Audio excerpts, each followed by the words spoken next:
Notre prochaine invitée, c'est Mme Catherine Couillard, que vous reconnaissez, bien sûr, parce que ça fait quand même plusieurs années qu'elle est au Carrefour mondial d'accordéon comme directrice générale. Catherine, bonjour. Bonjour, Michel. Comment ça va? Ça va très bien, toi? Oui, merci. Moi, je pensais voir une fille là, toute stressée, toute énervée, puis pas du tout. Mais de toute façon, c'est une de vos qualités, votre calme.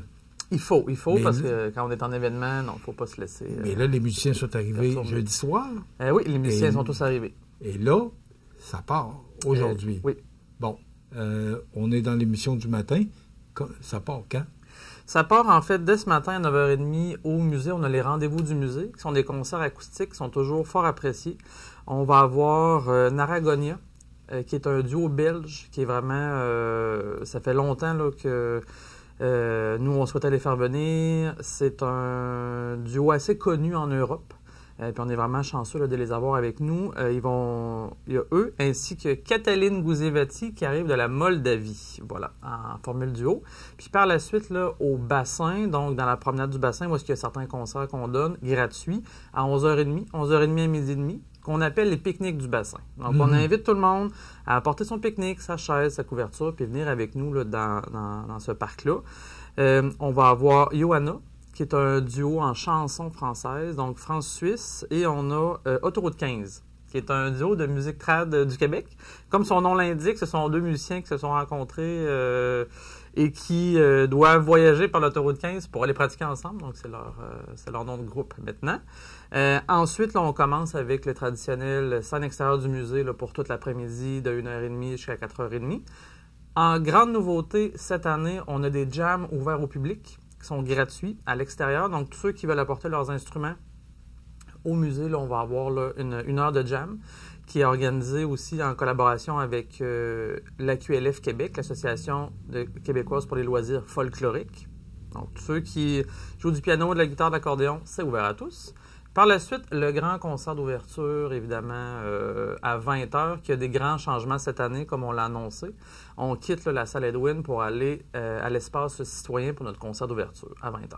Pourquoi ce changement-là? Parce que la salle Edwin et Bélanger, peut-être, selon moi, plus appropriée pour ce genre de spectacle, pour avoir assisté à plusieurs éditions, tout à fait. Oui. Pourquoi ce changement-là? On sait tous que Edwin attend des travaux quand même importants. Puis l'année passée, là, il y a eu vraiment des problèmes de ventilation quand même assez majeurs. Puis on a eu, c'est ça, plusieurs commentaires de clients qu'on pouvait malheureusement pas ignorer.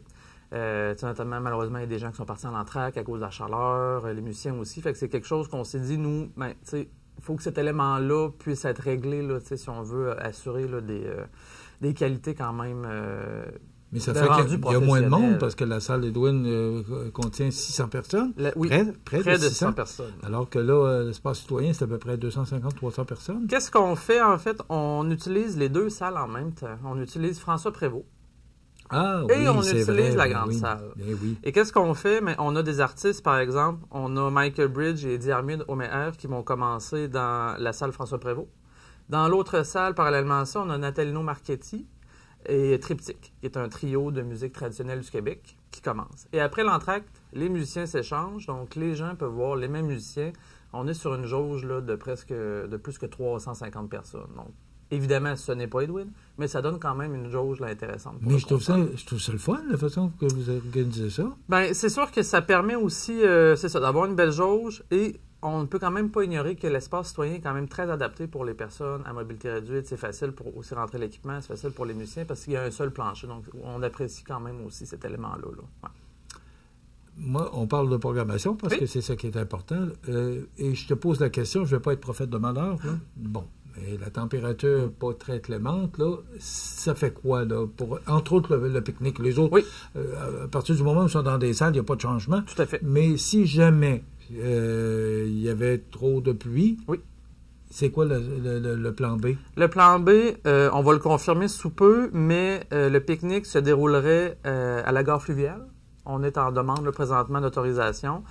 Si jamais ce n'est pas ce lieu-là qui est choisi, on va le déplacer dans un autre lieu intérieur, mais c'est vraiment notre plan B. L'année passée, on l'a fait, ça va. La scène extérieure du musée, mais cette année, on a dressé un grand chapiteau quand même sur le terrain du musée. La scène du musée s'en irait sous ce chapiteau et les activités gratuites qu'il y avait sous le chapiteau vont monter à l'intérieur au musée. En après-midi, on a quand même à peu près 70 places. Là. Fait que ça laisse quand même de la place pour ces activités-là. Puis sous les chapiteaux, c'est quand même 3 grands chapiteaux. Ils rentrent plusieurs centaines de personnes. Puis on va placer des chaises. Si jamais... Donc, il y a des solutions, là. Exact. Bon, si jamais Catherine, on va aller au pique-nique puis que la température n'est pas clémente, on peut avoir de l'information à quel endroit? Sur nos réseaux sociaux, certainement, Facebook, Instagram, Carrefour mondial de l'accordéon. Les gens peuvent aussi nous laisser un message là, sur les réseaux sociaux et nous y répondrons. OK. Samedi, on fait quoi? Samedi, on a pas mal à tous les jours le même type d'activité. C'est-à-dire, on recommence avec les rendez-vous du musée, on a les pique-niques du bassin à 11h30, on a en après-midi la scène du musée à 1h30 et s'ajoutent plusieurs activités gratuites à l'extérieur là, du périmètre de clôture. Le coin des jeunes, on a une zone de jeux bonifiée cette année. Il y a du maquillage pour les enfants, on a accordéon sous la tente. Donc, tout ça se déroule sur le terrain du musée. Au centre-ville, grande nouveauté, ce ne sont pas les mêmes heures que d'habitude. D'habitude, on commence à 1h30. Là, on commence plus tard. On fait vraiment 3 à 6 heures pour la scène Montel. Okay? Et en amont de ça, on a des concerts gratuits sous la tente chez Double Pas. On a aussi de l'animation déambulatoire dans la rue. Arrêt festivalier, la Société de développement économique a annoncé sa programmation. Il va y avoir des exposants autour du marché public. Donc, ça bouge au centre-ville quand même avant 3 heures. Mais la scène Montel commence vraiment à 3 heures. Les gens qui veulent se procurer un billet pour les scènes extérieures, bien, c'est bon au musée, c'est bon à la place Montel. Cette année, par exemple, c'est 10 $. Mais ça permet quand même d'avoir des concerts au musée de 1h30 jusqu'à 4h30. Puis si les gens se déplacent jusqu'à Montel, il y a des concerts jusqu'à 6 heures. En soirée, on a quand même 3 concerts. On a Accordéon Passion, l'Espace citoyen, qui est un grand concert là, avec la musique traditionnelle, musique classique, musique du monde, à 6h30. La veillée de danse, à 20h. Et on revient pour une deuxième année avec la Grande Nocturne, qui est un spectacle à grand déploiement à la place Montel. Cette année, on reçoit 2 groupes de musique. On a de temps en temps et la Déferlance, qui est en première partie. Le temps passe vite. Dimanche, est-ce que c'est... parce que similaire. Tu dis que c'est à peu près la même chose. Similaire dans les mêmes heures, excluant là, la Grande Nocturne. Il y a certaines heures qui changent. Les gens, s'ils veulent avoir de l'information, accordéonmontmagny.com. On clique sur Carrefour mondial de l'accordéon, puis toute la programmation est là avec les heures, ce qui est gratuit, ce qui est payant, ce qui est accessible. Tout est indiqué. Et si jamais, en raison de la météo, il y avait du changement, on peut aller sur les réseaux sociaux, Facebook ou Instagram, Carrefour mondial de l'accordéon. Bon. Est-ce qu'il y a un déjeuner cette année? Il n'y a pas de déjeuner cette année. L'année passée, on l'a fait en activité spéciale pour le 35e. Il n'y en a pas cette année. On va évaluer pour les années subséquentes. Qu'est-ce qu'on fait? Ouais. Il nous reste à peu près 1 minute et demie. Oui. Comment ça va? Est-ce que la vente de billets par rapport à l'an passé, est-ce que ça va bien? Parce qu'on sait que d'année en année, là, ça augmente tout le temps, parce que vous avez tellement de... Je t'écoute, puis pas de papier en plus. Je trouve pas ça de papier! bon. Je te trouve pas mal bonne. Mais par rapport à les années précédentes, ça ressemble à quoi? Je te dirais que d'année en année, on le voit comme dans d'autres événements, on a une grande vente au départ.